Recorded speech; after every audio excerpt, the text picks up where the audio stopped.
Hello everybody and welcome back to World of Warships Legends. My name is Spartan Elite 43 and tonight we are back in the Republique. So, here's our commander, Robert Gijard. We are running Paolo de Revel and Andrew Cunningham as our inspirations. We got Flammable Cannoneer, Gyrating Drill Bits, Marksmanship, Reaching Out XXL, and Fight Fire with Fire as our perks.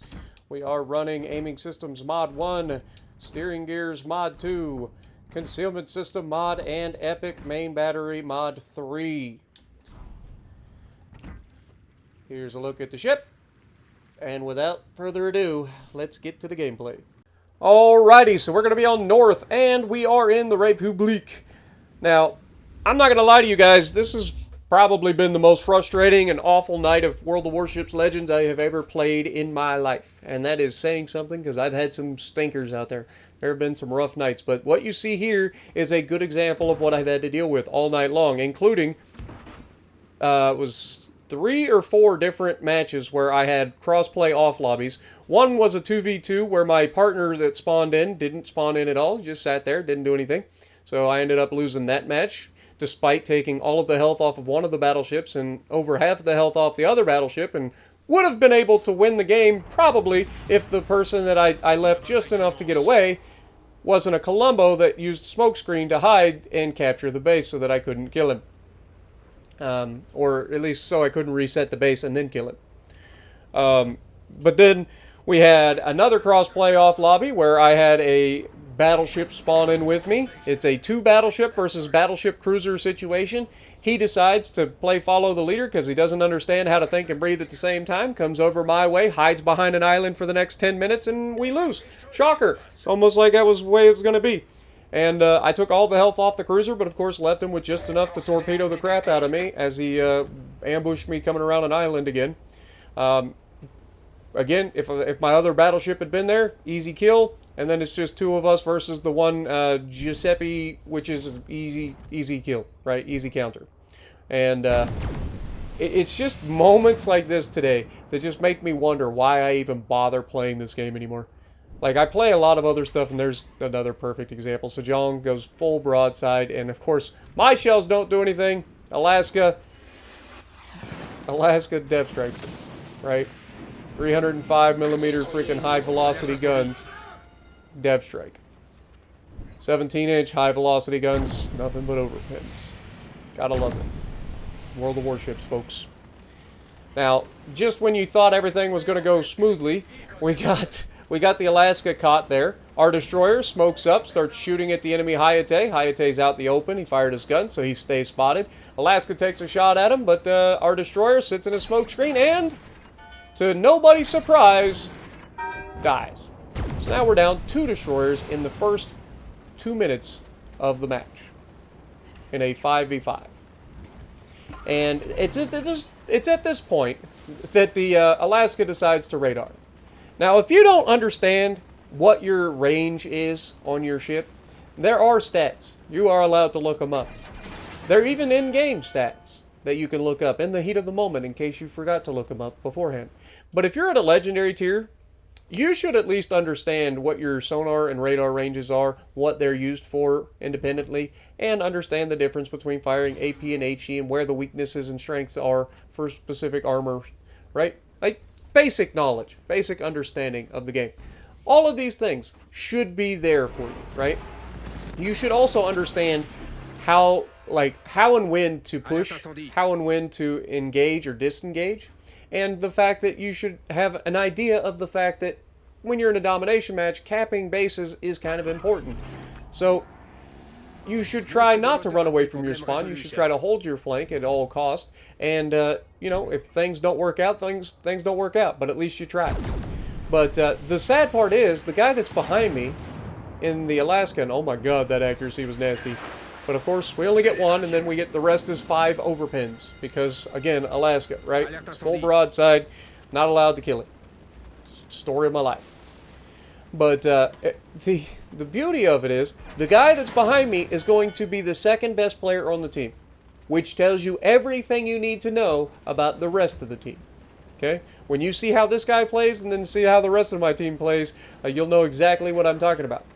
But I also want you to point out, or want to point out the fact that this is a 5 destroyer lobby with very little hit points to take from people, and I managed to end up with a stupid amount of damage in this lobby, just because of people not understanding their ships, right, at the tier. And it's just everywhere, man. It just makes, and the worst part is, there's no, like, logic to it. It's just whether or not your team ends up being the one that gets, like, the most potatoes, or their team gets the most potatoes. There's no in-between. Like, very rarely do you have nice competitive matches. And this is probably the most competitive match that we've had all night, shockingly. Despite everything that goes on, we've lost 4 out of our 5 destroyers now in the first 4 minutes. So, yeah, not too shabby. We're losing a destroyer a minute. They're doing well. They're doing real well. But Montana gets spotted coming back. I'd already asked for the Alaska to try to put himself between me and the enemy Hayate that was over there on the right.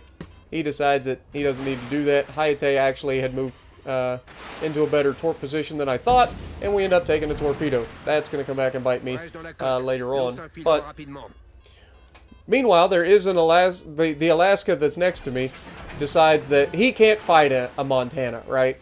So he instead decides to go full broadside to said Montana to run away bravely. And he fires his guns at the Montana. I fire my guns at the Montana.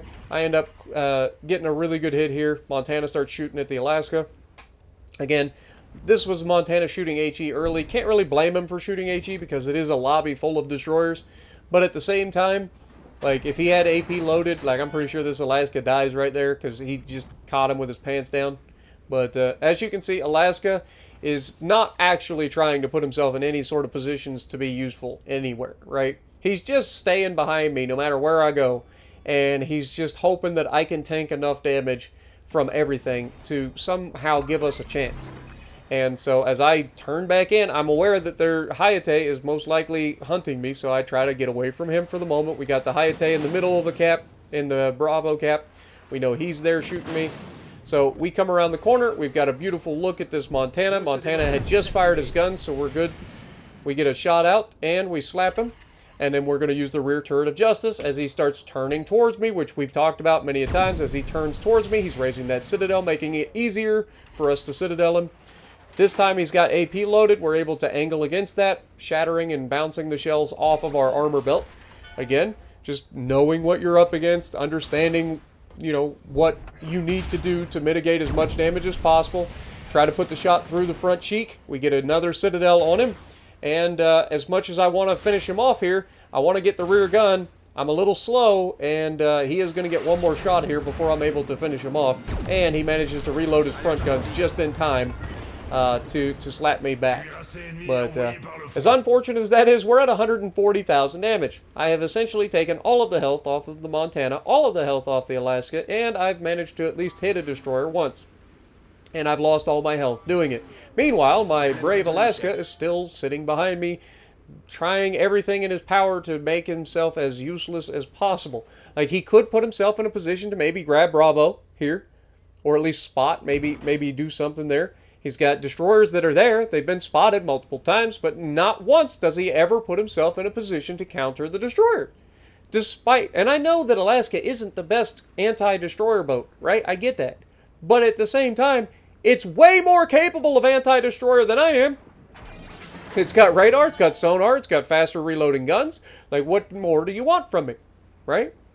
Not to mention, it's coated in 32 millimeters of armor, so you are capable of taking hits as well. Now, GK gets spotted here. He's going to be headed back towards the Bravo cap. We're aware of this. We also know that the enemy destroyers are nearby. We get a solo cap in this. So again, just showcasing once again that he can't even do that right.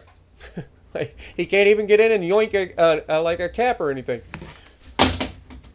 Now my freaking... Alright, for those of you who don't know, I have this little like laptop stand, right? And I get accused of throwing stuff all the time. That's not what happens. So this laptop stand is made out of like some sort of like textured plastic. It's not very sticky. Like, it doesn't stick anything. Things slide on it really easily. And I sit here in my chair with my freaking feet on top of the legs that are on, it's on wheels, right? So that I can move it out the way easily. But it's on wheels. And as I move it, that freaking remote falls off all the time. All the time. It's amazing. I gotta give a shout out to Samsung for two things. One, I hate Samsung for their dumb freaking design for their remote, because it's just sheer slick plastic, right? So it just slides on everything. But it also has taken an absolute beating from falling off of this desk and my bed like a gajillion times. It falls apart, and yet it still keeps working just fine. I don't understand it, but hey, shout out to Samsung, right? But anyway, as we pull up here, I was doing all that just to waste time. We've got a beautiful look here at the Kurfürst. Unfortunately, Hayate wasn't able to be shot by us, but he did go down, which is good. But as we come in here, unfortunately, our full health battleship that just went into Bravo managed to lose all of his health and die immediately. I'm assuming torpedoes were involved. Here, we mitigate most of the damage from the enemy GK, but there's also a destroyer here shooting from his smoke screen at me while I'm looking at this GK. And this next shot is hilarious. As we look for the center line at the water line, we end up slapping the gearing into smoke screen. What are the odds? Like, out of all the places, what are the odds, you know? But we do manage to take down the gearing. You know, a little bright spot, a little chuckle got out of me. I was like, what the f was that? You know? Like, how in the world? And look how far apart they are, too. Like, what are the odds? But as we get out here, we've got a beautiful look at this GK. We're going to go ahead and take that. I end up trying to get the rear gunner here again. Just trying to get as much damage as possible. I know he's going to kill me. He was waiting for his chance to shoot me. And again, this Alaska was full health this entire time, basically. Could have tanked some damage, but didn't at any point during the match. And now he's going toe-to-toe with a broadside GK. And he's not trying to, like, dodge or anything. He's simply parking bow in. If you've ever seen me take at a shot at an Alaska, you know what I'm doing here. And you know what this GK is doing. You're shooting superstructure. The Alaska's biggest weakness, honestly, is that superstructure. And as a battleship captain that doesn't overmatch it, you know that you can exploit that superstructure. And when you just sit here and park yourself right in front of a battleship, you're asking for trouble, right? Like, you know that you're going to get slapped for it. But here you can see he takes a shot. Again, loses all of his health. I mean, this guy has lost so much hit points because he's just sitting here bow tanking this guy instead of trying to use his mobility to maybe maneuver around a little bit. But he turns broadside to shoot his rear guns, and karma. All the shells hit the water except one, but he does get his front guns reloaded again and finishes them off. Now, at this point, the game is completely lost, so I'm going to go ahead and take us out, because there's no reason for us to sit here and watch this guy try to hunt down a destroyer that runs away. So, yeah, with that being said, let's get to the end. Alrighty, but there you have it, folks. In a game with 5 destroyers and very little hit points to take, I managed to get almost 200,000 damage and over 2k base XP with 3 kills and a loss. Alaska gets himself a high cal, but again, in a match like that, it doesn't take much to get a high cal, so whatever.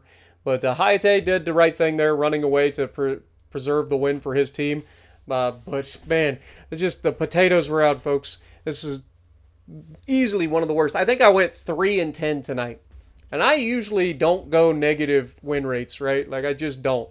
But, man, tonight was brutal. It just, every game was the same stuff. It was awful. But let me know what you guys think down in the comments below. Did you guys enjoy this one? Do you like the Republic? And if you like what I'm doing, punch the like button, leave a comment below, subscribe to the channel if you haven't already, and as always, I will see you in the next video.